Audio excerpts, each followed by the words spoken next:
We are asked to establish Chebyshev's inequality, which is a sub-inequality of Markov's inequality. Chebyshev's inequality says, let x be a random variable with expected value mu and finite non-zero variance sigma squared.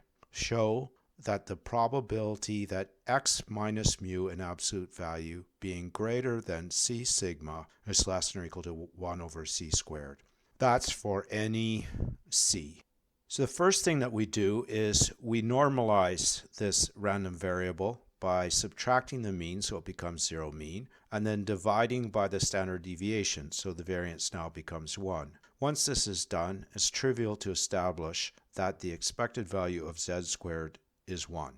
Then it follows that the probability that x minus mu in absolute value is greater than c sigma is the same as the probability that the absolute value of z is greater than c. But then it just follows from Markov's inequality that this probability, the absolute value of z being greater than c, is less than or equal to the expected value of z squared over c squared, but the expected value of z squared is 1, and so this is just c to the minus 2.